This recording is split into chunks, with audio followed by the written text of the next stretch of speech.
Hello, you're very welcome along to the Matchbook Cheltenham review show. I'm your host, Daniel Hussey, and joined for one last time by Micheál Deasy and Matt Tombs. Matt, we decided to get the band back together one final time. We just couldn't resist the lure of a review show to just talk about how brilliant and how brutal a lot of our bets were throughout the week. Yeah, and it was a fantastic festival. One of the best festivals, I think, for a few years. So loads to talk about and loads to enjoy. Yeah, Dees, quick sort of your not takeaways, because we'll get into that in a second, but just an overview of the festival in general. Like, how good was it for you? It was probably I won more on this festival than I have in the last 5, I'd say, put together. That was I just got very lucky on the first day and was driving on then for the rest of the week. Tuesday was really good. Wednesday was alright. Thursday was terrible as usual, and then Friday when it kept things going. But there was a bit of work put in before it, and it paid off. And just got lucky. And the ground, thankfully, the ground didn't go terrible. I think the ground was perfect. And as Matt said, it was one of the best festivals in the last couple of years. That was really good. Yeah, no, I could fully agree. And look, Thursday was, I think, a bloodbath in general for most Cheltenham punters. We'll get into talking points. If you are watching or you have been watching throughout, we really appreciate that. Do hit that like button on the YouTube and comment any questions you have for the guys or any feedback for the show heading into next year. We'll start these Ante-Post shows a little bit earlier, bigger and better than ever before, hopefully in 2024. Ask for a couple of questions on Twitter. We're going to tackle one now and maybe one later in the show that we picked out. And Matt, over to you for this one. And it's just a question in general on Cheltenham Ante-Post betting. It's sort of the talking points throughout, obviously, like up in the ante, a lot of the big shows, there weren't as many winners maybe, or maybe as much value as previous years. But for you, and you wrote a really good article on this in Cheltenham Trends, so well worth checking out on Matchbook Insights. But is Cheltenham Ante-Post betting dead in general, or do we just have to adapt a small bit to maybe the on-the-day markets, perhaps giving us better value than those markets in the weeks leading up to the festival? It's definitely not dead, but it is different. So as you say, we need to adapt. And in fact, so many predictable conditions races, especially on the first 2 days, unless you want to bet on the day at a very short price, you have to bet Ante-Post. But whereas previously you might have been backing a 15.0 shot Ante-Post, hoping it could go off 4.5, now you might back a 6.0 shot that you want to go off 1.8. The margin's the same, but you're betting at different prices. And what's crucial is you need to choose your races. 9 of the last 12 Arkle favourites have won and won easily. It's a great Ante-Post race, tend to shorten a lot during the season. By contrast, the Albert Bartlett, hugely unpredictable. Horses at big prices that often win tend to be priced very conservatively Ante-Post. So I almost never bet in it until festival week, often post-declaration. Where I agree with the question from Liam is about non-runner, no bet, where the sports books don't shorten the Ante-Post prices enough, except for a few very high-profile horses. So I think he's spot on there. On the sports books, non-runner, no bet is often the best value. But on the Matchbook Exchange, you're often getting so much bigger a price Ante-Post, that can be the best value of all. And just quickly before bringing these, so on the Arkle, right, and let's just take El Fabiola, who ultimately won it. The best time to back him, I guess, would have been before the Dublin Racing Festival, in which case you were probably better off backing him to win the Dublin Racing Festival. Post that race, he was still very short for the Arkle. So in that one in particular, was it probably a tough year to maybe find a sort of window to back El Fabiola to win the Arkle this year? I'm not sure. I mean, I think you could have backed him in either of those situations. The first one, as you say, before the Dublin Racing Festival, you had Appreciate It, who was the favourite from the Willie Mullins horses, and you had Dysart Dynamo in there as well, who was shorter than him in the Ante-Post market. So there was good value at small double-figure prices on him then. But even after the Dublin Racing Festival, John Bond was still favourite. So he was a lot bigger than what did he go off, 2.1, something like that? Yeah. And he didn't run again afterwards. So he still shortened a lot. And El Fabiola drifted after his seasonal debut. I'm sure he was, because his jumping was so bad. I'm sure he was definitely available at 9.0 and 8.0 there for a while. Like he was. Yeah, he was in the run up to the Dublin Racing Festival. Yeah, you wouldn't have fancied him before the Dublin Racing Festival. You might have had a little each way or win place bet on him, but like on form going into the Dublin Racing Festival, he was definitely 4th or 5th in the market. And he was in the betting on the day as well, as you said. Like there was a huge plunge and appreciated. And on El Fabiola, his SP was 5.5 at the Dublin Racing Festival. I think in the lead up he was 7, 8.0, And I was told a stat from someone who backed him for both that race and Cheltenham race that he was a bigger price for the Dublin Racing Festival race than he was for the Arkle in Cheltenham, which I couldn't believe. So I had to fact check it in front of me, and obviously he ended up winning that, won the Arkle. So it's these markets, on the day markets, it's hard to know, but I guess it's just keeping your sort of mind open to these changes. And these maybe on that topic and a little bit in general on the Arkle race, but overall, Cheltenham Ante-Post for you. You said you probably had as little Ante-Post action as you had throughout the last few years of betting on the festival. Yeah, like I did bits and pieces, but there was nothing, no big stakes really. I just I much prefer, like, unless you know something long way out, unless you have a bit of info or something that something is going somewhere and he's a huge price, maybe that's worth it. But generally, you're going to get near enough to as good a price in the week coming up to it around the day. And I personally prefer to just hold fire, and even just to know the conditions and know the ground. And like I had been tipping away at Facile Vega, but like it wasn't big money. It was just whenever I'd won a bit of money, I tried to do a bit of change on them, just top up the bet, like. But and in hindsight, that was stupid. If anyone told me they were punting the favourite Supreme Novice, even if I'd be like, what are you doing? But lesson learned there. But I didn't have huge positions going into it. He was my worst one. Even after that, then like I was still sitting on, money I was happy enough to lose. And like, I mean, Delta Work clicked. I had a small bit on him. Yeah, it's just not something that I look at too much anymore, because I just rather know the conditions on the day and have the bank for Cheltenham itself and pile into it then. Absolutely, yeah. So Cheltenham Ante-Post betting is just different, not necessarily dead, as the takeaways from the guys. I would definitely say that, like, we have to adapt now, because there's so much social media and there's so much talk about it all the way. Like, it's just a much bigger conversation than it was 10 years ago, and I think that has affected the markets as well. Absolutely. Let's crack on with the races. We're going to go race by race on the grade ones, a little bit on any others to cover all the races, but we will try fly through this while also covering plenty of topics throughout the week. Anything we don't touch on, we'll mention at the end. We'll also point you in the direction of Aintree, a little bit on what's to come, any horses to leave in the tracker if they do get declared for any of those handicaps over the 3 days. Brilliant festival, grand national festival, I have to say, in Aintree, really enjoying over the last few years. And then we'll have just a very quick look at the 2024 Cheltenham Festival markets for any horse to keep an eye on, maybe throughout these spring festivals, heading into maybe having a 12-month Ante-Post bet, who knows. So we will start with the Supreme, and Marine Nationale, Matt was a convincing winner of it. I got caught into the Facile Vega hype. Who did you back yourself, and what were your takeaways in the race? I made a complete mess of the race. I backed two. Impere Pass was a solid each-way play in theory. He was back to his old tricks of being keen and novice-y and ran no sort of race at all, having had to look at a very good form chance. And I also took a bit of a flyer on Dr. Bravo, who wasn't good enough. Marine Nationale comes out not just the best horse, but the best prospect in this. Just his fifth run, third over hurdles. The ground was against him, very much in the runner-up's favour. I wouldn't read too much into Barry Connell's bullishness beforehand. Simply bullish about good land, and he got stuffed in the Ballymore. I think he's just going to prove a trainer who's very positive about his horses. The Arkle's apparently the aim next season. On breeding, it'd be interesting to see whether he takes to fences. French Navy is size, quite new to start, hasn't had any running over fences yet. His Damn Power of Futures produced 4 progeny, and they haven't been chasers as such. It'll obviously depend on what happens with Constitution Hill, will have a big impact on those markets. But one point I did want to make about that was, this was epitomised by Facile Vega, is how badly a strong-looking renewal of the Champion Bumper last season has worked out. Runners are 1 from 10 in graded hurdles. Now, you actually look at 3 of them haven't even run this season. Look at the previous 4 Champion Bumpers.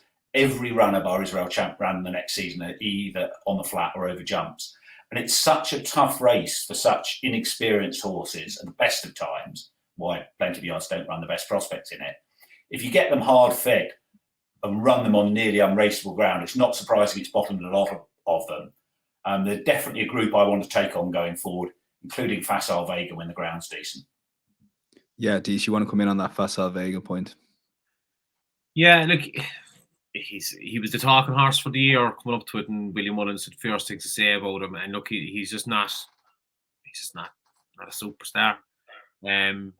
He's plenty of time to be a good horse. I'd say he'll be campaigning very, very likely next year. I can't see them running him 4 or 5 times. I'd say they'll just try and keep him fresh, run him on heavy ground. I don't know if he'll go chasing, or I presume they said he was going to go chasing, but I don't think we'll see too much of next year. I think he'll be campaigning differently. He'll be kept in his right conditions. And but for all the talk about the ride and that kind of stuff, Marine National, even if Paul Tony had waited till 10 yards before the line to go, Marine National would have been far better horse in the day. And it looks to be one of the poorer Supremes, I think, in the last few years. Okay, yeah. Any final points on any of the horses? Obviously, Diverge was interesting, ran well in third. DCR horse in the pocket ran, but yeah, Matt, go in. Yeah, I think you're right on Diverge. Just 2 runs in Maidle Hurdle, so he might be the one to take out of it from learning experience. Dark Raven was well back, wasn't he? 34.0 to 12.0 post-declaration. Travelled well for a long way. Didn't find much. Maybe he didn't quite get the trip at this stage of the career. Punchdown might suit him better.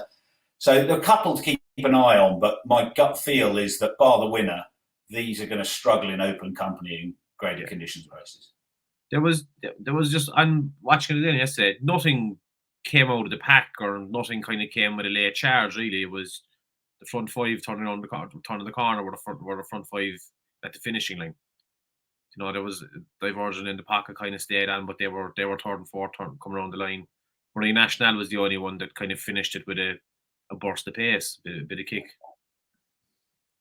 Yeah, and obviously I saw a great tweet saying, remind me next year never to back any British novice hurdler after that Supreme, and obviously that was proven in the Ballymore as well. So Dees, you got something right there. We'll say that for the Ballymore, I guess, on the British novice hurdlers.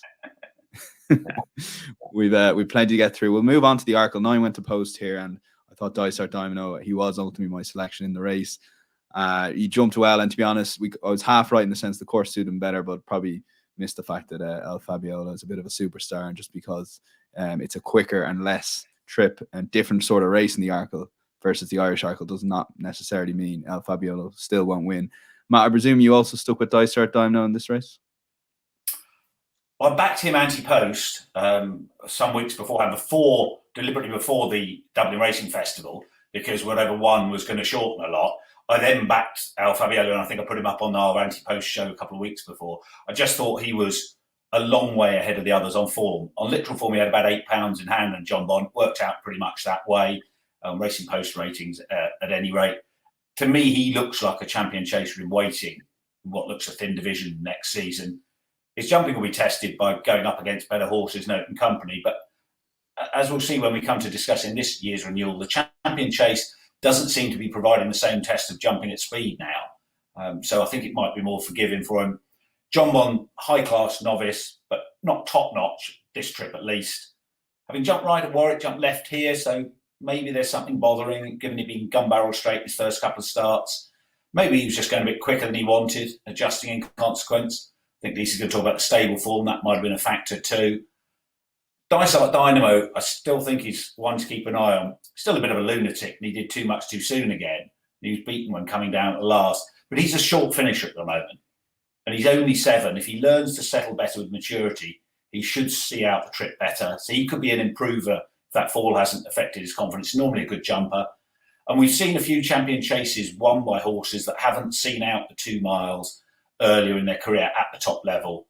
Special Tiara especially, but also Dodging Bullets and Cider Grugy. So he could go either way from here, but he's definitely one to keep an eye on still. Don't give up on him.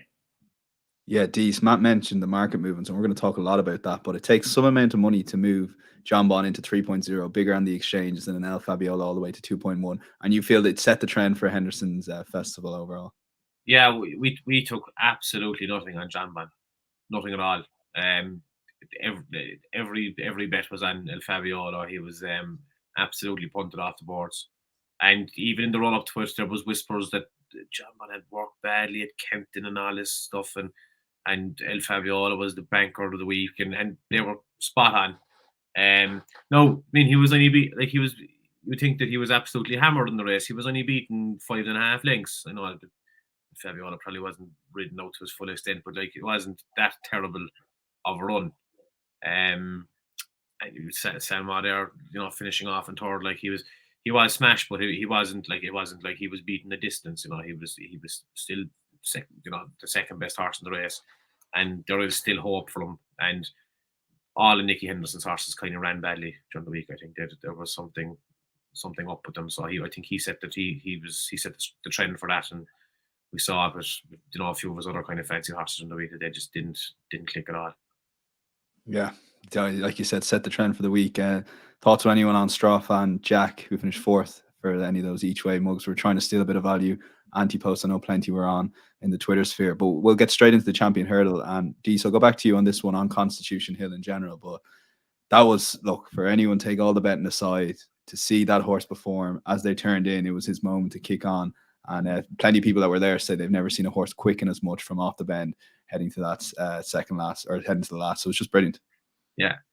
Back in the trend of the Nicky Henderson horses underperforming, then we're straight to Constitution Hill. He might have won by 50 lengths if they were all in good form.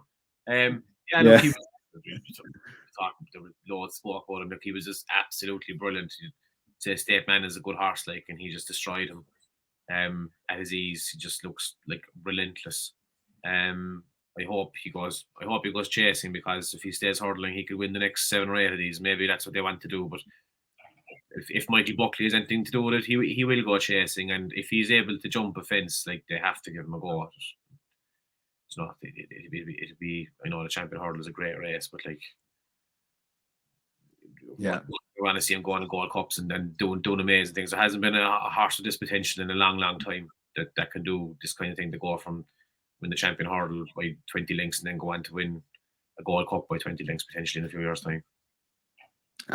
Matt, over to you on Constitution Hill. You're fairly certain he will stay hurling, but look, you think if he does stay hurling, he will eclipse the likes of Instagram and Night Nurse going forward and on those official ratings? I think he could well do. I think Michael Buckley wants to go chasing. Nicky Henderson will want to stay hurdling. I think he will want to be the first to win 4 champion hurdles, which none of the others have done. And it's going to be a very thin division, because everything will run away from him, I should think. That would be a bit sad. I'd love to see him go chasing. Yeah, then you could be talking about him in the context of Dawn Runs and Quarto Stars, Desert Orchids, rather than simply about Istabrax and Night Nurses. I think he's an absolutely brilliant horse. It was the highlight of the week. I loved watching him. He does everything. He jumps, he travels, he's so relaxed. You can put him anywhere in a race. He really does look flawless. And people have speculated what he'll find off the bridle, but I think how much more has he got on the bridle? It's absolutely wonderful, the moment of the week, and I loved it. Yeah, Dees, on the ratings. Yeah, just like, it'd be very hard for him to be the top rated hurdler of all time when he's like, if nothing is going to turn up to race him, this is a different time, and like, there's nothing that seems to be coming through from the young hurdlers that are really going to press him, and like, he could be beating the likes of Zana here, and for the next couple of years, and he's never going to be rated. Like, they're never going to say, look, he's definitely 186 or he's a whatever rating, because he's going to be beating shite horses, because he's so good. And on that, Matt, very quickly before we move on to the next race, I don't spend too long on this, but there is already talk that all these horses, like, up to what division they're going to run in, as in Marine Nationale will go chasing this, as long as Constitution Hill goes champion hurdle. But I can guarantee if Constitution Hill is going novice chasing, Marine Nationale will suddenly become a champion hurdle horse. So there's already talk. And the same with Imperi Pass. Willie Mullins gave the perfect quote of, "I'm avoiding Constitution Hill," without saying it. Absolutely, and I think that will happen. And so my guess is that a lot of these other good horses, the 2 you've mentioned, State Man as well, will end up over fences, because they won't want to take on Constitution Hill. Yeah, it's gonna be mad, these, isn't it? Nicky will start entering him in chases and hurdles now to start starting off the lads next year. Willie Mullins does him. Yeah, where do horses go in general? And of course, there's a quick debate. Look, I'm not getting too far ahead of myself. If they don't want to waste a year doing novice chasing, just throw them straight in the Gold Cup, take on Galloping the Champ, throw them in a Ryanair maybe. You run him in the Champion Chase next year. Yeah. Strong Promise went off favourite for that as a first season novice. If you think some of those Arkle winners, Sprinter Sacra and Aussie, those would have, if you look at the horses that won the Champion Chase that year, you've got to imagine they would have won. Constitution Hill run him in the Champion Chase next year, and then step him up in trip afterwards and go for the Gold Cup after that. If you win both of those races, then he is the best of our lifetime, isn't he? Yeah. And then, well, what does El Fabiola and Ergamine do if he turns up in next year's Champion Chase, go back hurdling or something like that? Two fantastic jumpers, but it is fascinating, and it's going to be the debate. And we are very much looking forward to seeing Constitution Hill in the Aintree hurdle, so that'll be brilliant. And he has been committed to that, so great to see him again, because he's only run 6 times in his career, which is mind-boggling, to be honest with you. But Matt, over to you for the Mares hurdle. This was just an incredible moment to see Honeysuckle win. This is basically about, look, obviously Honeysuckle, great moment, but this is about the 2 jockeys in front setting up the race from themselves and the rest in behind just not reacting quick enough. But I do have a question on that, because they've been getting absolutely berated, the jockeys in behind. It's very hard, I guess, if you're on Brandy Love halfway through the race, knowing you're going slow, to take it up, I guess. What's the option for Paul Townend? Well, I think it's harder if you're on a horse like Echoes in Rain, who's a confirmed hold-up horse, and you're trying to settle. But I think some of the others, particularly Marie's Rockaby, and Nico Devine was generally pretty reliable, but a horse like that, whose plan A was the stayers hurdle until the ground got bad, you could have mid-race, or certainly after a mile, which is not even halfway through, have said, actually, I've got to be ridden more prominently here, because this is in danger of turning it into a crawl, and you've got a dual champion hurdle winner here at the front of the race. So I do think it's one of the occasions where some of these jockeys will look back and say, yeah, I didn't get that right. Yeah, Dees, for you, it was just a case of how good a ride it was for Rachel. And look, for racing, it's just a brilliant look. Kenny Alexander was getting a lot of stick potentially for going for the Mares, no less from the likes of Ted Walsh and RT and stuff. But I think when people step back and saw Constitution Hill's performance, and even less so Stateman's, they knew A, it was the right decision, and B, this was she deserved this moment. Her 4th Cheltenham Festival win, 2 Mares and 2 champions.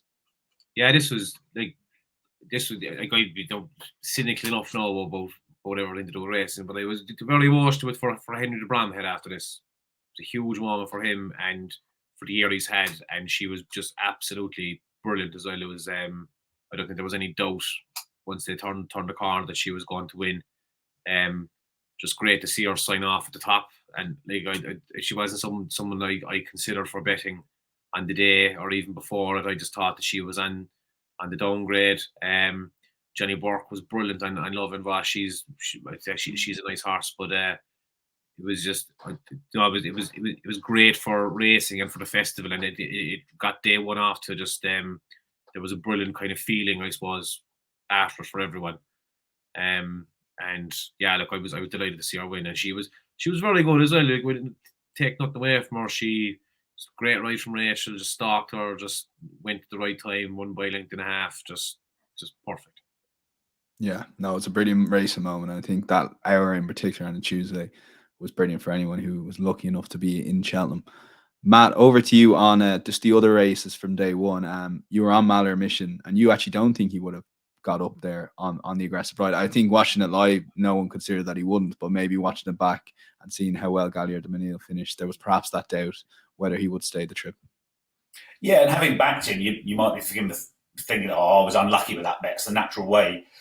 I just thought he might have been tiring when he came down. I'd have it a bit less than 50-50, clung on, not certain at all. That said, I do think he was the best horse in the race. And Johnny Barry not kicked on at the top of the hill, waited, then I think he'd have probably won cosily if he jumped round. So, yeah, slightly unlucky with that bet, but swings and roundabouts during the week. And Dees, for your couple of points, the ultimate, it always feels like a race, the top 5, 6 in the betting, they're usually solid, like Disco Ram. I remember that year, there was everyone from the top 4 or 5 in the betting, and it was the first 5 home were the first 5 in the betting in the ultimate. Yeah, there was very little between them in the prices, and even from another just thing to look at, from the 2022 version, the first 3 home and that were in the top 6 in this year's version as well. T-Clipper, Oscar Elite, and Corach Rambler. Fast or Slow would have been a huge loser for us on the day, so we were delighted to see him get clipped on the line. Just the marker was spot on there. I thought it was a really good race, and like they were all kind of the top 3 kind of were thereabouts after the last.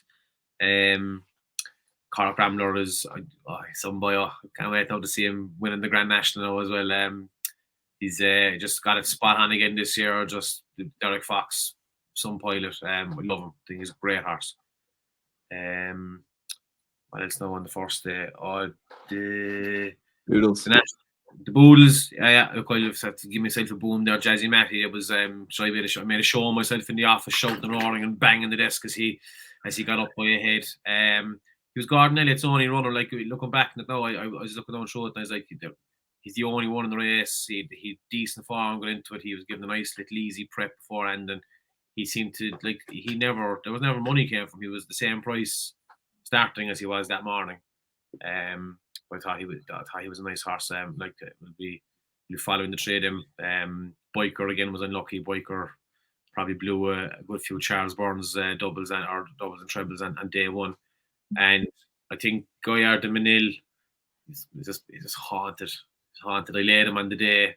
And I had a bit on chemical energy, so I was roaring him home. But I don't think he'd have won. But I think Mallow Mission was far enough ahead of him that he would have just got there. Yeah, look, it was just a terrible race. I think was there only 5 finished out of them again this year.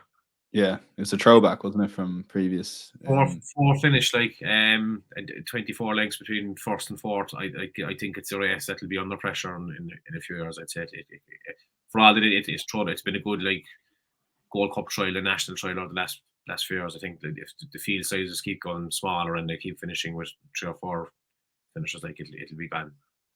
Yeah, just on that, I agree with you. I don't like it in its current format with level weights. What we need to do is bring the penalties back and make them prohibitive to Grade 1 winners. And so it's actually aimed at what it was supposed to be aimed at, novices that aren't good enough for the Broadway. And then if you do that, get rid of the turners, you end up with all the top novices in the Arkle and the Broadway. And then you have a real staying contest with amateur riders for the next level of novices down. To be a much better spectacle, I think. Yeah. No, look, we're already getting rid of the festival races here on this review show. Matt, over to day 2, the Ballymore. Talk to me about Imperial Pass. You put it up as your best bet of the festival on our Ante-Post preview, so huge congrats. In terms of betting it yourself, I'm interested now. Did you back at Ante-Post on the day? Did you do both, or how did you approach the Ballymore? Well, backed it Ante-Post from weeks out, and it was one of those bets you just keep having more on because you keep looking at the opposition, and they were the classic sort of horses that don't win the Ballymore. As we know, they go steadily. It's about a turn of foot, and he was the speed horse with the 2 mile graded form. He was up against Hermes Allen, shallow winner, Goodland, who was a winner of the 2 mile 6 race at the Dublin Racing Festival. So I kept doing that, and I didn't intend to back him again at all on the day, but he drifted bizarrely out from 2.88 to 3.5, and there was an enormous punt on Hermes Allen, who was in from about 6.0 to 3.25 favourite. But as so often in the race, they went steadily. The ability to settle and the possession of the turn of foot were at a premium. He looks a really quick horse. It was pretty one-sided. I imagine that he was more likely to go down the Arkle route or the Turners route next season rather than go down the Champion Hurdle route. Hermes Allen looked the classic Nicholls embryonic 3 mile chaser coming into this, who wouldn't have been suited by the test of speed and wouldn't be as hard trained as his rivals. And he actually ran no sort of race. Perhaps the slog in the Challow take the edge off him for the season. He remains a top prospect for chasing, and he's liable to be underestimated next season because of this. Albeit Paul Nicholls will have more of his eye on the King George the following season than something like the Brown Advisory here. But I wouldn't underestimate him going forward.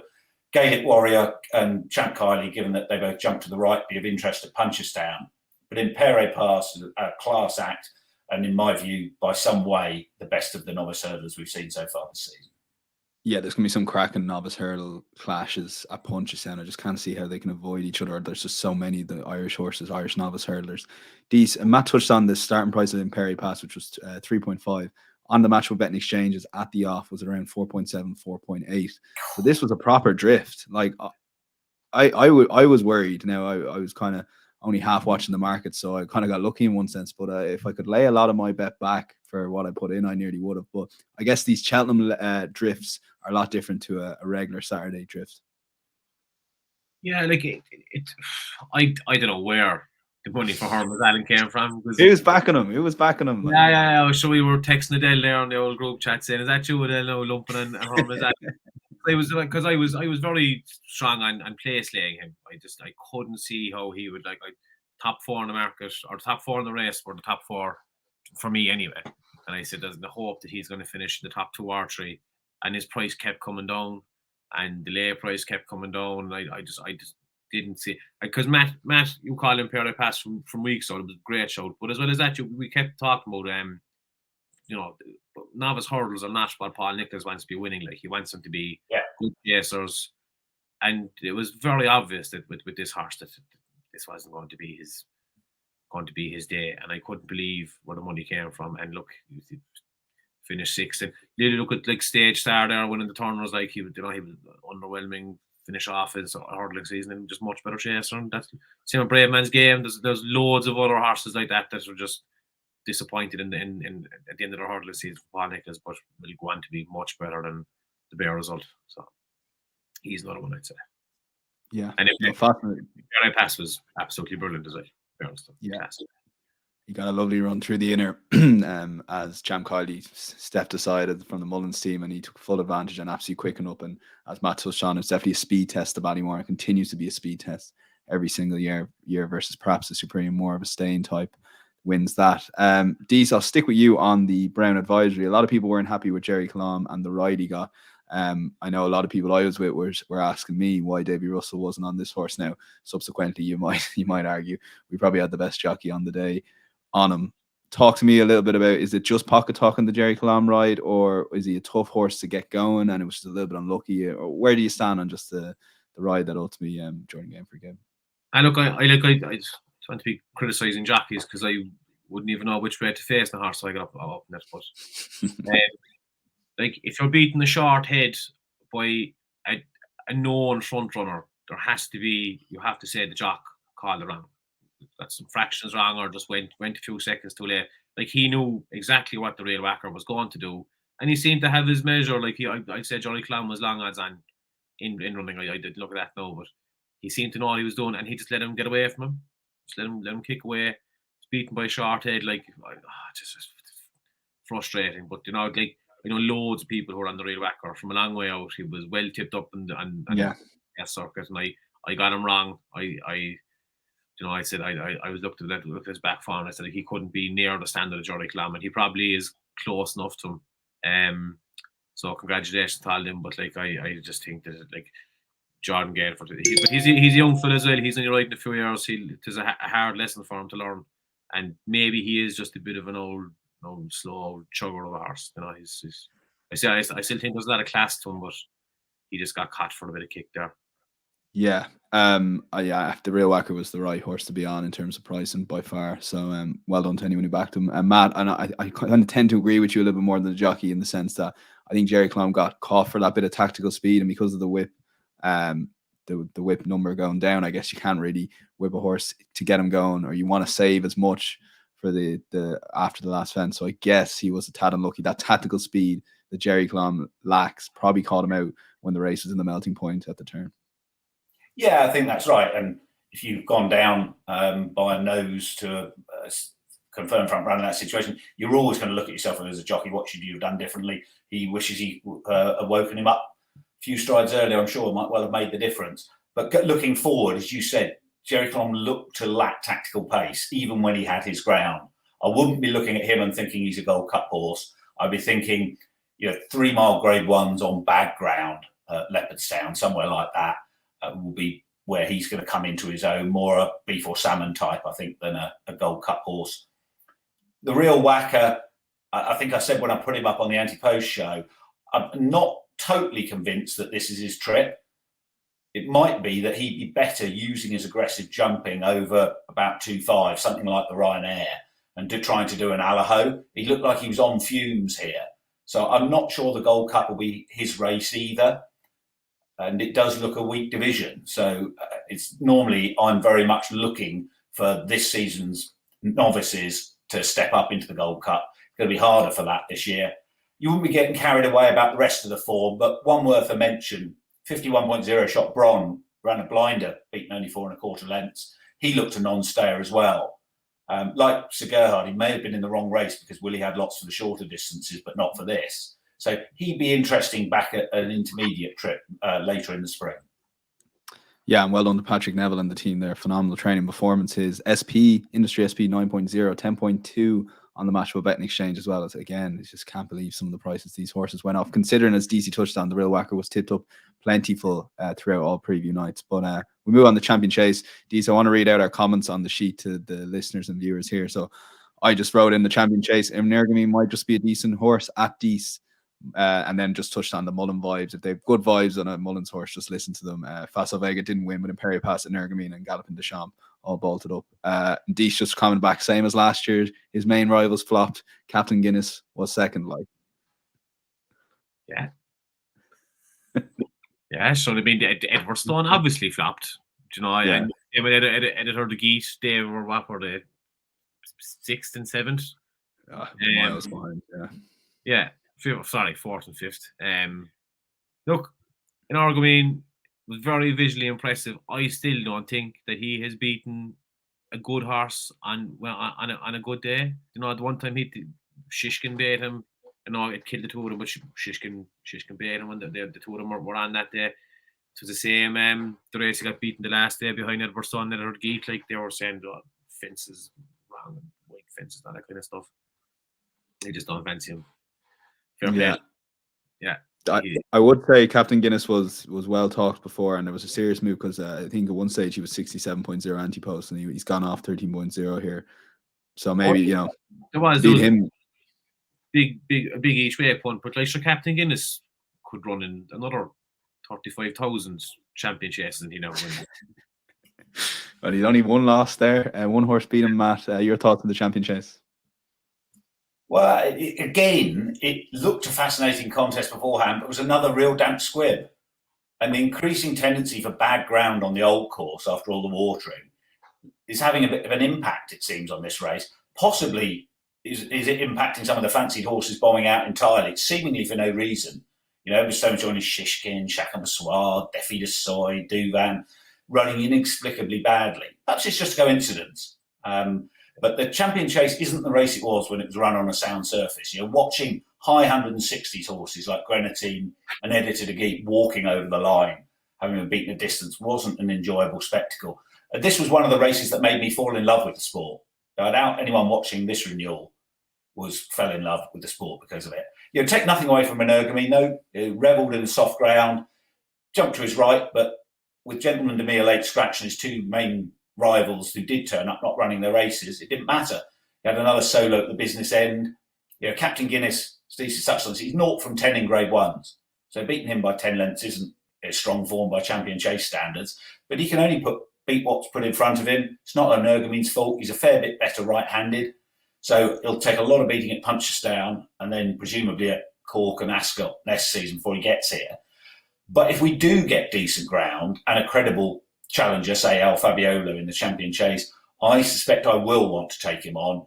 But now, with all the watering, 5 of the last 6 years we've started on soft or heavy ground on the old course. You've got to wait until festival week before betting on that theory now, rather than Ante-Post. Yeah, well, I think we'll leave it at that in the Champion Chase, but it's fascinating renewal already, looking ahead to 2024 and Energamine. And it'll be fascinating where Energamine goes. I presume he'll be going to Punchestown again, but obviously he was Shacken beat him last year, didn't he? From memory. No, Energamine beat him. Energamine beat him, sorry. Energamine beat him, yeah, followed up the festival for him. So we will see how Punchestown Festival goes on that one. Any other day 2 races me and Matt just want to touch on? I was like, look, it was great. Delta work, Galvin going to the last was a brilliant race.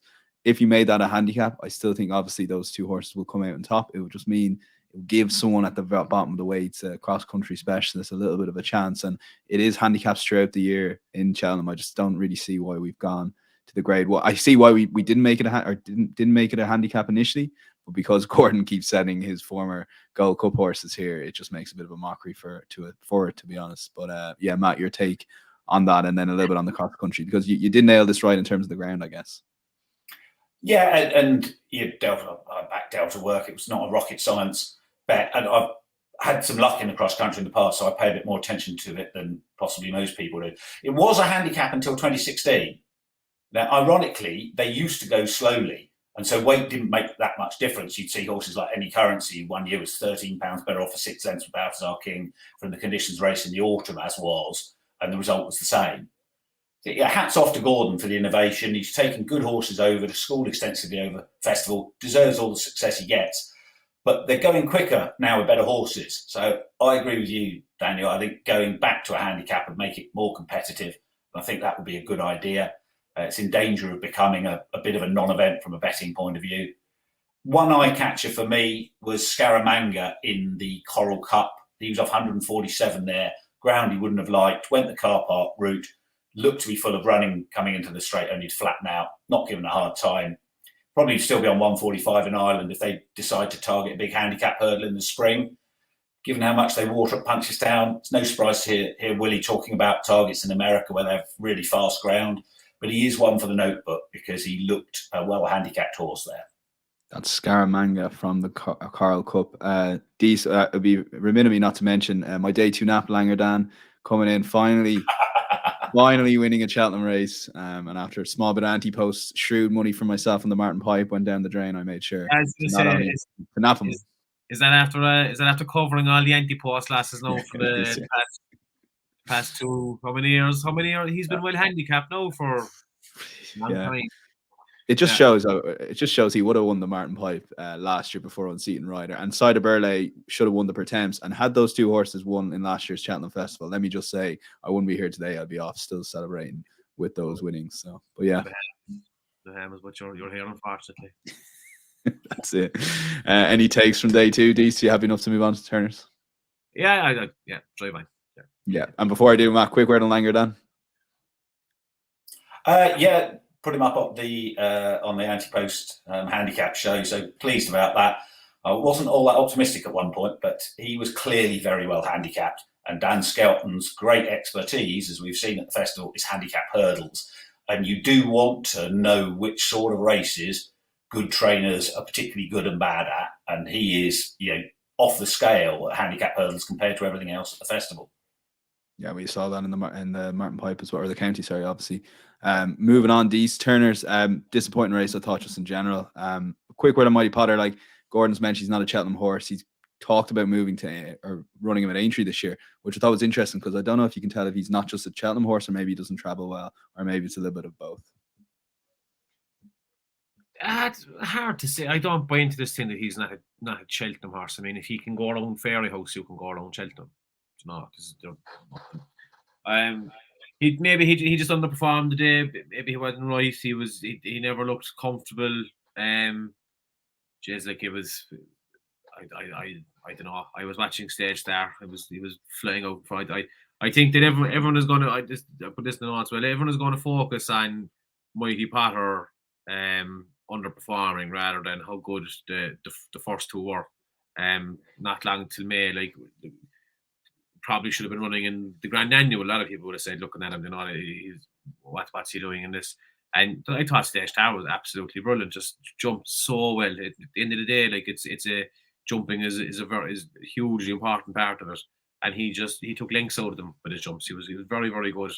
I was even happy to see old Paul Nichols getting the winner for the week as well. He was absolutely delighted with this fella. And everyone is just going to focus on the appreciated Mighty Potter ran shies, but rather than they were beaten by a good horse. I think he is a good horse, Stage Star. Matt, you disagree? Yeah, I thought it was a brilliant ride from Harry Cobden, dictating a slow gallop, good jump just when you needed it 2 out, kicking on to win coast. It's reminiscent of Ruby Walsh and his pomp. I thought it was a strange race, a strange decision to pull Banbridge out. Ground was good to soft really rather than soft. The chase course on the new course.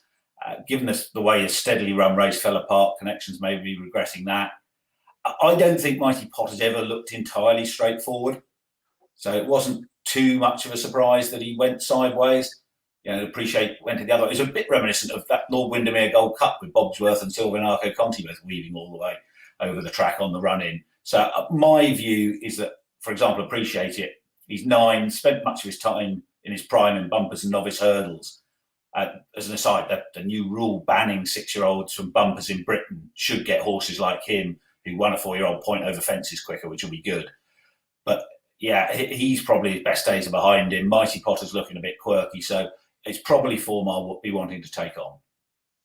Yeah, we will move on from the Turners to the Ryanair, Matt. I'll stick with you. And I don't know why, I don't know if anyone else thought this, but when Mboy Adam won, so obviously he's now got 2 Cheltenham wins, and Sam Crow's also got 2 Cheltenham Festival wins. So if you said that at the start of their career, you'd be like, yeah, that's not too bad in fairness, but it's just the journeys both those horses have been on. It's just amazing, isn't it? Like, absolutely. And he was once the second coming, all sorts of problems, but has also developed the knack of picking up substandard open grade ones. This is the third one. He's been brilliantly placed by Henry.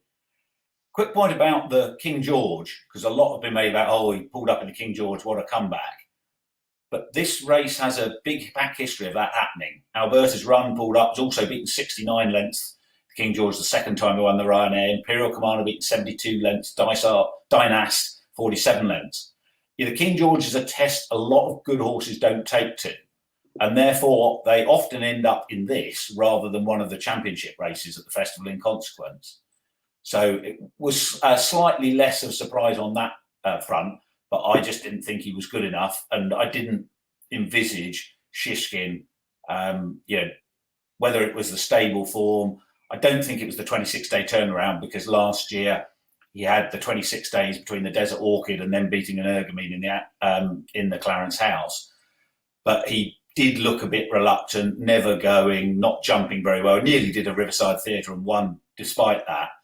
But he's looking a little bit knowing now. So, I just made a mess of this race from a betting point of view. Yeah, Deasy, you've written in, you're raging with my betting on this. I'm glad it's not just me. But quickly before you come in, when we did the day 3-4 preview, from memory, Mboy Adam was around a 13 to 15.0 shot. Would I be right in that? And then he obviously gets a bit of a gamble in the morning. Yeah, there was big, even just there on the Racing Post. Like he opened up about 9.0 on the day, like, and he went off 7.5. I presume that was each way money on him, but I don't know how. Like, this is real hindsight race. Like, how did they miss him? I was like up Janadil without. He ran an absolute same. Look, he was just Henry had the horses spot on this week, absolutely spot on, and this is just another one. Like, it was great to see him win it. Shishkin again, like, again with the Nicky, like, this is the tale of two trainers. Like, Henry's horses he just peaked at the perfect right time. They all ran well, and Nicky Henderson's horses all kind of just ran a bit below par Constitution Hill. It was a tough race to get my head around. This was the beginning of the end on Thursday. I don't think I had a horse in the top 6 after this. I'm laughing because not just me, I could feel all the listeners and viewers. A lot of people will be in that same boat. For some reason, I've always had a brilliant association with the Stayers hurdle. Not necessarily always a good one, because I remember one year being so certain the Storyteller would win the Stayers if he with that form and Cider Burley, and he was overpriced. But anyway, I'm getting to this because how in God's name did I not tip up Cider Burley? It's like the biggest hindsight race, but like I remember listening to a couple of Ante-Posts, and someone put up Cider Burley, and I was just like, look, that ship has sailed well and truly. And Johnny Deneen up in the Ante yesterday in his review show, he goes, in fairness, if I tipped up Cider Burley for the Stayers, there'd be men in white coats coming outside the Racing Post studio, and there would have been, Matt. It just wasn't a bet, because for so long I think he missed the Pertemps qualifier. Like the stable didn't fancy him because he went off at 34.0, 50.0 on the Matchbook Betting Exchange. It just shows you, doesn't it, that nobody really knows anything. No, someone did though. He was 81.0 on the sportsbooks in the morning. Yeah, so they wouldn't need a lot of each way money to move it that far. I mean, it's only 11 months previously he won a Grade 1 beating Flooring Porter at Aintree. It has tended to flourish in the spring. So with hindsight, I suppose in what looked to an ordinary renewal, an open renewal, you could have made a case for him. I wouldn't have done it. I don't think if I looked at it for a week. But it was great, an 11-year-old winning. He's the first veteran to win since Crimson Embers in 1986. So that's good from the point of view of getting trainers of horses like him to chance their arm. You can actually win, not very often, but you will win occasionally. I thought Teahupu was going to win. He looked a potential rising star in the division, had the cut in the ground he needs. you'd have to be a bit disappointed that you couldn't get past the veterans. But this was a real test of stamina. So often, the Stayers Hurdle, they go steadily, they come into the straight and they fan out 7 or 8 wide with a load of them in with a chance. This was different. It was a real end-to-end gallop.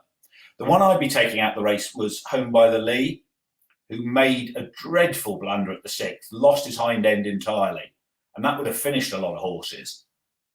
Whilst he's flourished for being ridden with plenty of light, he was very wide after 2 out, so he went round a lot of ground as well. I thought maybe he'd be pretty sore after that. Apparently he's okay, and the Aintree's the aim. Now, whilst that's a sharp track, they get racing early there, and that would suit him, as we saw with Cider Burley, winning it through stamina last year. So wouldn't surprise me if he bounced back at a backable price there. DC, you may not remember this because it only crossed my mind as I handed over to Matt there, but we did a 2022 Stayers Hurdle Ante-Post preview. This was before Matt came on board. It was just myself and DC. I think from memory it was my first one, and I've just looked up. You tipped up Cider Burley at 42.0 to win last year's Stayers Hurdle. We look forward then. Yeah. Just to make you feel a bit better, DC, I tipped him up at that sort of price to win the previous year. So 2021. So we've made a right mess of him between us. I tipped him to win the Pertemps. The 2 years he won the Pertemps as well. So I look back at that. This race, I just can't. I couldn't get my head around it for the Ante-Post previews. I still can't get my head around it. Like Home by the Lee, it's very unlucky. Like he flew home last year, he flew home again this year. He just too much to do. And the start of the day, I laid Theopu for 2 places and he got promoted to 2nd. And I backed Home by the Lee for 4 places and he finished 5th. So my notes here, I was getting anxiety looking back at the Thursdays. It was, just from the research I was doing, because it was tough going. But yeah, look, Cider Burley is some legend of a horse. Absolute legend of a horse. He'll be one of those, like in 10 years' time, people going, people kind of these kind of, cult heroes that only the best will remember him. And he ran so well at loads of Cheltenham festivals and big prices, and fair play to him. And it was great to see him win it. But I never want to talk about the Stayers Hurdle until probably next March again. Well, I have one more question for each of you. I'm sorry if you prefer the other one, but Dees, I'm going to throw the gold tweet gamble over to you. That was outrageous gamble. Actually, the French lads have loads of money. They must do. And the ride as well. I was watching him the whole race outside of Florence Porter thinking he's going really well, surely, to be 90 lengths down here. There was probably one French fella went up now and placed a big bet in the ring in the morning. They all panicked. Johnny Deneen again on Up in the Ante saying he was laying him at 12-1 the night before, then laid him at 7-1 all the way up, which is good content in fairness. So, and more luck to him. Yeah, absolutely. Fair play to him. And Matt, I wanted to throw the Florence Porter because I got very excited throughout the race. I napped him up for the day in day 3, and I genuinely at one point thought Danny Mullins was doing it again. Did the mistake at 2 out cost him at a crucial moment, or was he just not good enough on the day? It certainly didn't help. But I think he got slightly outside, and in some ways it was a bit reminiscent of the race at Aintree, wasn't it? Where he looked like he was going to win last year, and Cider Burley came and, to everyone's surprise, nabbed him late on. It was just more resources of stamina that Cider Burley's got. As Dee said, he's a bit of a cult hero. And I know it was only handicapped, so it's almost like a throwback to the Willie Wumpkins era. I loved it. I didn't have a penny on him, but I loved it. Yeah. Nah, and look, I love watching Florence Porter run. I wouldn't necessarily completely give up on him an extra stair. Some big price, 20 plus for stairs. So maybe one more year for that. You won't give up on him, yeah. Yeah, if he has a better prep, I just think that's a little bit overpriced. One to watch. I'm not having backed it myself.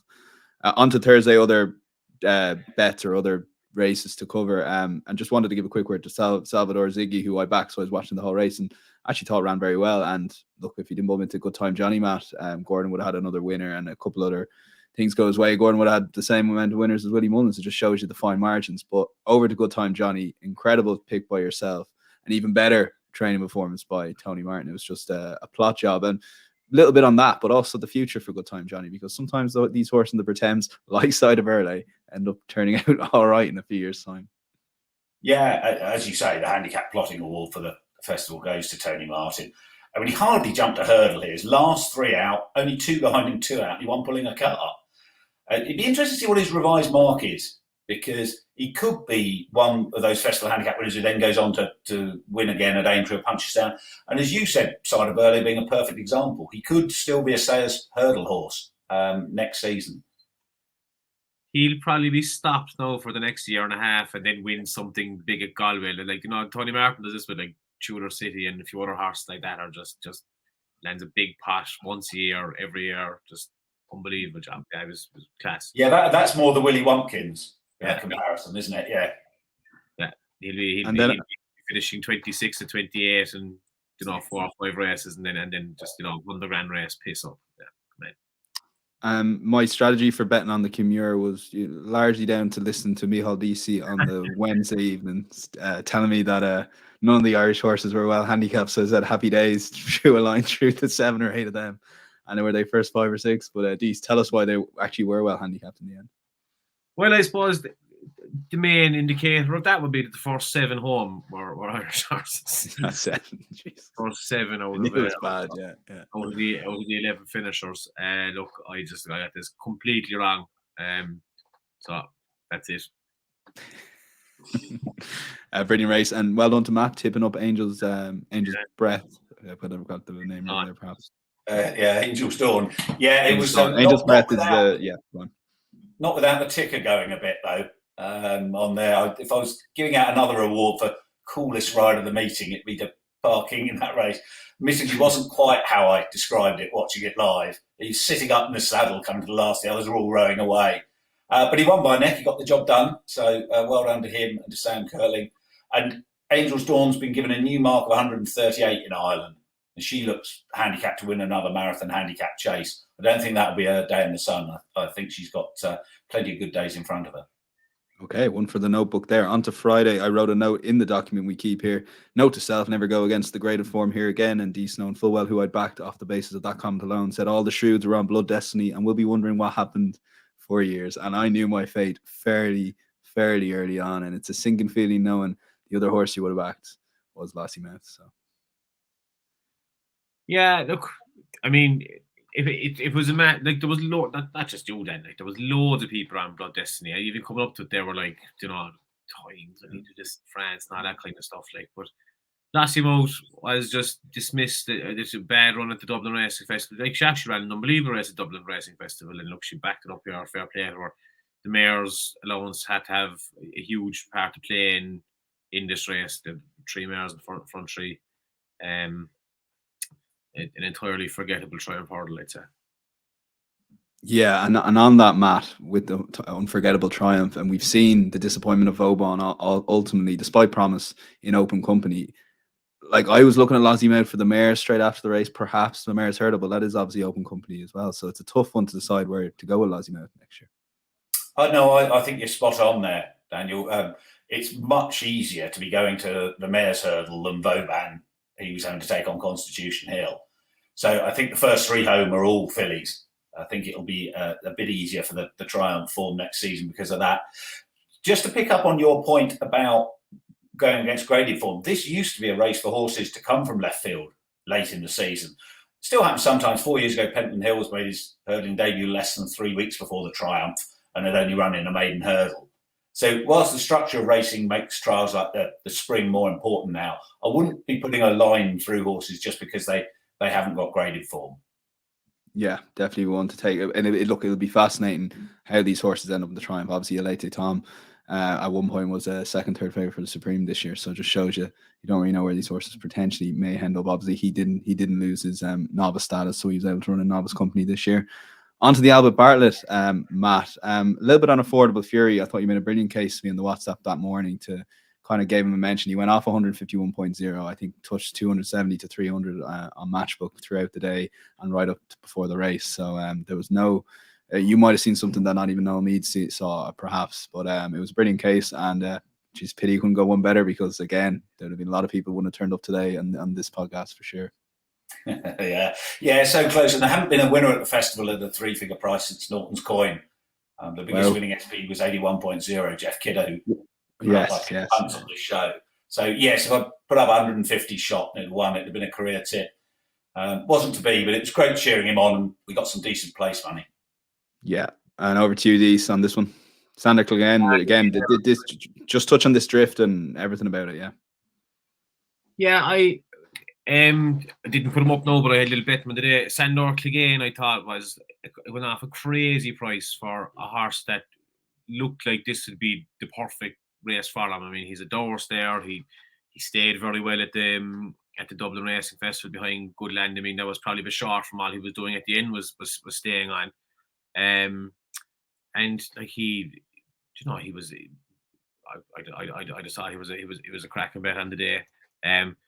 Look at this, like the first 4 home are double figure prices. Like it's a tough race. And we have to give a shout to Adele. Adele put up Stay Away Faye and the first preview night. She was spot on. Nice horse. And I mean, if Paul Nicholls can get it winning the Albert Bartlett, it's probably going to be a decent chaser as well. Yeah. Onto the Gold Cup then, Dee, stick with you. A little bit of word on Conflated. Obviously, Davy Russell declared himself not fit for the Gold Cup. Sam Ewing took the ride. Thoughts on Conflated and his run? Yeah, look, I mean, I didn't fancy him to win it. I thought he'd done a big race. I could see him hitting the frame based on his form this year. And he drifted as soon as the news came out. He drifted a lot. Sam Ewing was put up on him, but that didn't bother me at all because I thought Sam Ewing had a few good rides there during the week. He did a great ride, and Jevray, yeah. And fair play to him. He would have got very short notice for this and up on the biggest stage, and he got him home to place. And again, the drift, I was on him win place, so I was eating up all that juice. Was brilliant. I have to say, no, I was delighted Galopin Deschamps won. It was great to see a horse of that hype and just reputation just live up to it so emphatically. I know it's one thing Constitution Hill winning a champion hurdle against no one, but this was a good Gold Cup, and he beat them. I thought he was the winner from a long way. It was a great run by Brave Man's Game, but Paul Tonin could have won. I think he could have won this by 3 times the distance, 20 lengths. I'd say if he'd ridden him out, just got him home. He looks a serious horse, and it was great. It was great to see it on the biggest stage. It's just winning so emphatically. Great ride from both jockeys. Really hard content on Paul Tonin, but for Paul Tonin to sit him in so far back in a Gold Cup and with no guarantee of pace as well is phenomenal. Matt, over to you. I was on Brave Man's Game. It was a late enough decision to go with him in the end. I just always wanted to take on Galopin Deschamps. So it was great to cheer him on the last, knowing full well that there was a horse going better on the near side. But leaving all that aside, I was blown away by this Gold Cup. And you did touch on that it was the best one for some time, because a lot of people were saying the Might Buy Native River one was better because it was a better finish. But for me, in terms of quality, I thought, and even Conflated coming third, given his back form, and Noble Yates fourth, I think it's as good as racing gets, really, to have those two jumping the last together. Yeah, I think this is a much better Gold Cup than the one Native River one, which was run in a swamp and he was the only one still galloping. It was great to see it strongly run. Plenty of steadily run renewals in recent years. Hussey got into a rhythm, made it a real test. He was still tanking along and falling at the last ditch. That's 6 out, so you can't know what would happen. But he's looked a relentless galloper when getting in a rhythm. So impossible to know how he fared. My hunch is he'd have been involved in the finish. But it was great, as you said, that the 2 form horses of the season pulled well clear in the straight. Galopin Deschamps just had too much class for Brave Man's Game at the business end, and plenty went wrong for him in the first mile of the race. He does look a horse who takes a bit of a while to warm up to his jumping sometimes, jumped better and better as he went on. Paul Tonin rightly eulogised for the ride. He's icy calm, ended up winning going away. He's only 7, and given the pace he's shown, you'd hope he could develop into a horse to rival Corto Star in the modern era. Just need to remember that strongly run Gold Cups bottom a lot of horses. I wouldn't be confident he'll return in the same form as he will next season. Brave Man's Game probably had the hardest race of all, so that concern ought to apply to him even more, although Paul Nicholls is the master at keeping staying chasers sweet. The other finishers were well beaten off. Hewitt was running a blinder when coming down 2 out for the fairy tale story. He travelled really strongly into the straight, but didn't quicken when let down. Might have benefited from being wound up a bit earlier, given how well he stays. He showed he's more than the handicapper, and when faced with genuinely good ground, he looks up to winning a Grade 1. But yeah, I thoroughly enjoyed watching Galopin Deschamps. I thought he was fantastic. And last thing on this, Matt, the top 2 finishing, if you watch it again, Galopin Deschamps is gone, similar to Leopardstown, gone through the line. Probably took a while to be pulled up. Brayman's Game walked almost to the finish line. So I would kind of lean into what you said a little bit more and probably go more so that Brayman's Game could struggle, and that could take a lot more. That race could take a lot more out of him than maybe Galopin Des Champs. In theory, it ought to be. It would only be the trainer factor that would make me optimistic. That wouldn't be the case, but definitely right. I mean, Galopin Des Champs, you can't go very far at Cheltenham after you pull it up because the collecting area is right in front of you. It's not like Leopardstown when you go down the back straight. But he does finish his races very strongly. And if you are always worried, as I am, about how much Strongly Run Gold Cup takes out of the horse, the way he finishes races would definitely give you cause for optimism. Okay, we're finally nearly there. Any other day 4 races? I thought Impervious was incredible because Allegor Devassi, I had her winning all day long, haven't been on Impervious, and the way she fought back was phenomenal. I guess decent. Paul Towner had a back, you maybe try and get her laid on, but I think that's in hindsight. I don't think anyone was saying that as she was going by Impervious before Impervious bounced back. No, I'd say the turn of foot Impervious show there would have beaten her with most tactics. I think.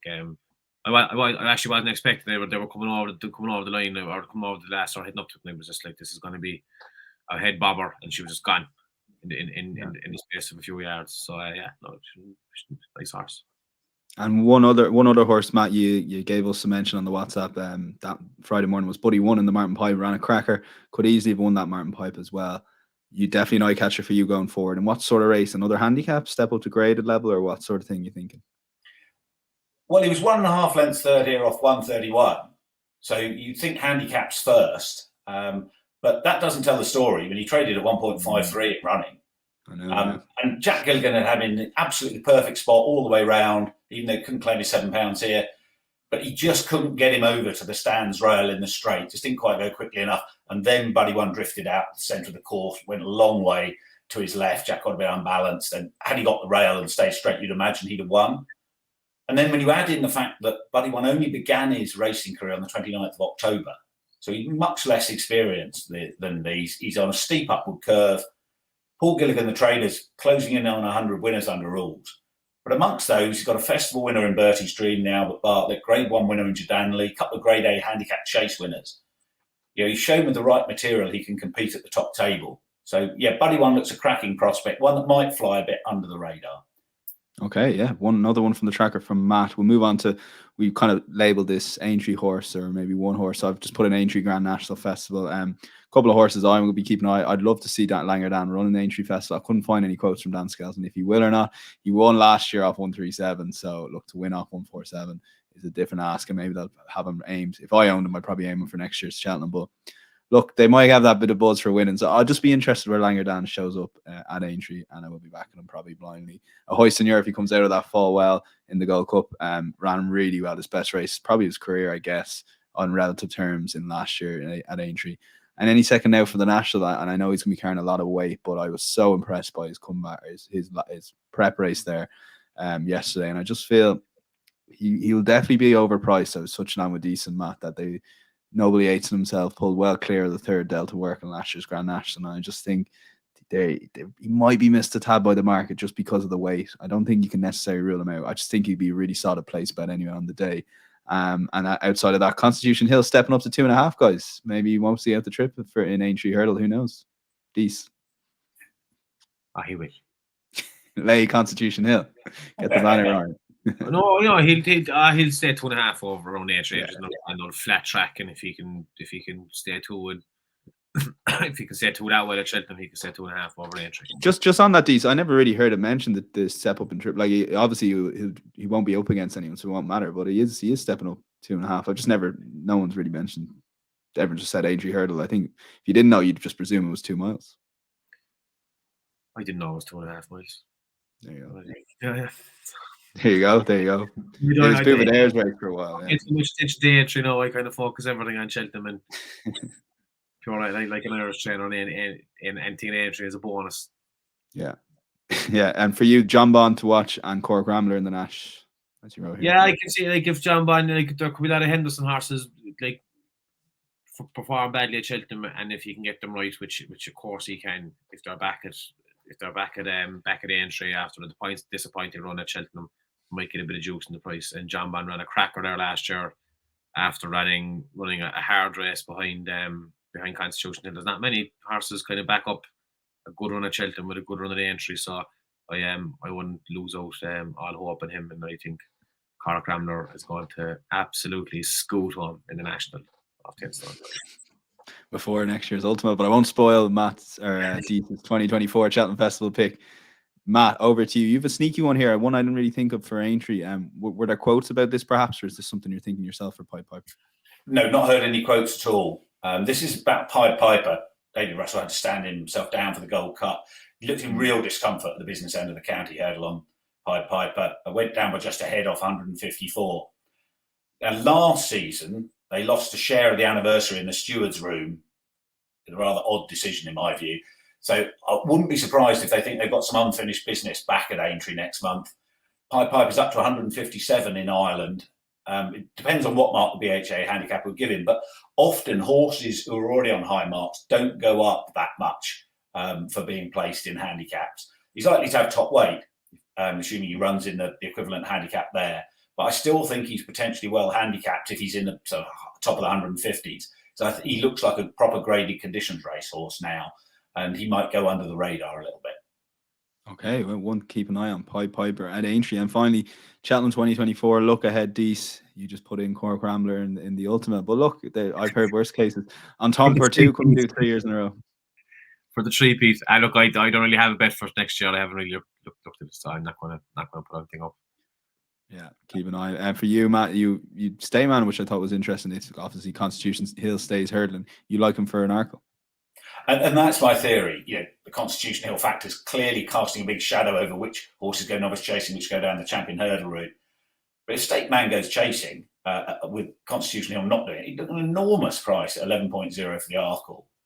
I believe Nicky will persuade Michael Buckley to keep Constitution Hill hurdling. Then I'd expect Willie to go chasing with most of his top prospects. I wouldn't be surprised if it's actually Facile Vega who goes down the champion hurdle route. Oh, wow. In Pere Pass, obviously in that mix too. But Stake Man's rated 166 in Ireland. He'd be one of the best 2-mile hurdlers to go chasing in recent years. And that's a good trend. The horses that have recorded a Racing Post rating of 160 or more in the previous season hurdle are 10 from 19 the last 22 Arkles, 38% profit. Stake Man recorded all 4 of his runs in the 160s this season, the best being 168.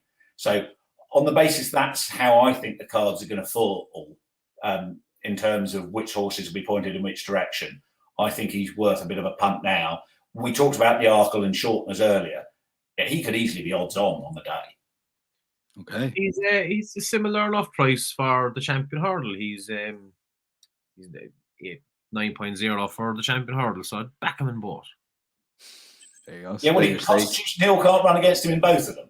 Exactly. Yeah. And if he'd win the next couple of champion hurdles where that division has gone on his head. So if Constitution Hill goes chasing, he will be. Well, Imperial passes ahead of him in the betting, but I'd still have a Stake Man ahead of him, I think. Yeah, and Imperial Pass looks the more obvious one to go to the Turners if they both end up in novice chases at Cheltenham. Yeah, which was my theory on the novice chases side of things. So Marine National is already, in effect, being committed to the Arkle if he does go novice chasing and Constitution Hill doesn't go hurdling. So I think he, even though he's very short favourite, I think you're guaranteed runner, all things go well, in the Arkle at 6.0. I like a little novice chase trio here because if Marine National goes to the Arkle, I think Imperial Pass goes to Turners, as Matt's touched on, a similar price, 6.0 for that. And then if you want a sneaky one for the Brown Advisory to complete the novice chase treble next year, a year out, Iroko, the way he stayed on and finished that Martin Pipe, I just think there's a plenty of potential in for the step up and trip. They've already committed to fences next season. I just can't see anywhere else they go bar the Brown Advisory. So for me, that'll be a nice little cheeky tricksy on that you can do on your Ante-Post 12 months out. So that's Marine National and the Arkle, Iroko and the Brown Advisory, and Imperi Pass for the Turners. Any final thoughts, DC, on Cheltenham in general, Cheltenham Review Show? It was just a brilliant festival, wasn't it? Yeah, it was brilliant, and it was brilliant covering with the two of you as well. We bow down to your greatness, Matt. I suppose we should say that. Every day is a school day with you, and it's great to be doing these things, and I've enjoyed it immensely, and I can't wait for Cheltenham next year. Yeah, and Matt, over to you, I guess, not to echo Deese's point there. You must be buzzing, particularly with the good time Johnny showed in the handicap special. Yeah, and it was a great Cheltenham because of Constitution Hill, and then the fantastic Gold Cup. You don't see horses like Constitution Hill very often, and then to get the best Gold Cup for years as well. For those of us who are ignoring the punting side for a minute, who are in the game to see really elite horses, it was fantastic. So and to have a few winners as well, just put the icing on the cake. Yeah, brilliant festival. Best for me since 1650, maybe even eclipse that, just for all the storylines that we got. So my thanks to Matt and Deasy that have joined me throughout the Ante-Post series. Themselves will be in and around our Grand National coverage throughout over the next couple of weeks. Tom is in Dubai this week, so I'm actually covering him on the Racing Pod on Friday morning. Dan Overall, Charlie Post, and Steve Jones will be joining. So hopefully you can join us for then.